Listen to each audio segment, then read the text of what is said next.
Kinumpirma ni Vice President Sara Duterte na kumikilos na ang kanyang defense team kaugnay ng mga naging pahayag ni Ramil Madriaga.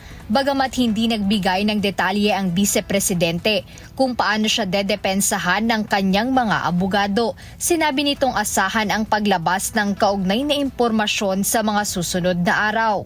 Meron po kaming aksyon, hindi ko po masabi ngayon sa inyo dahil pinagbabawalan po ako ng mga abogado ko na magsalita dahil hindi ko po pwede sabihin kung ano yung gagawin ng abogado dahil baka daw maghanda yung mga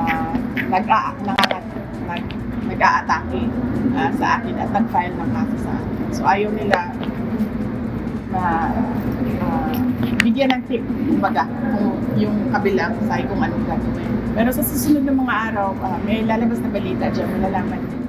Kaugnay nito ay may isa na namang impeachment complaint ang inihain kahapon February 9 sa Kamara laban kay VP Duterte. Ayon kay Attorney Michael Powa, isa sa mga abogado ng defense team ng pangalawang Pangulo, inaasahan na nila ang paghahain ng mga karagdagang reklamo laban sa Vice-Presidente. Dahil dito, patuloy nilang babantayan ang developments nito at handa nilang tugunan ang mga reklamong ito sa pamamagitan ng kaukulang constitutional process. Samantala inamin ni VP Duterte na nililimitahan niya ang pakikipag-usap sa iba dahil ayaw niyang madamay ang mga ito sa kasalukuyang kontrobersya. Ayon sa kanya, tila nagiging target din ng kasalukuyang administrasyon ang mga taong nauugnay sa kanya. In fact, hindi ko na nga kinakausap yung mga senators. Kasi napapansin ko kapag merong kumakausap sa akin or tumutulong sa akin or kahit man lang nangangamusta sa akin ay binabanatan ng administrasyon. Pinafailan ng kaso, dinitreten, hinaharas.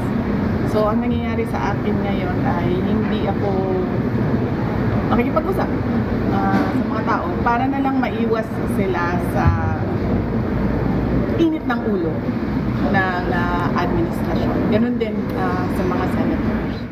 Jed Neresina, UNTV News and Rescue. Diyos ang aming sandigan, serbisyo publiko ang aming pinahahalagahan.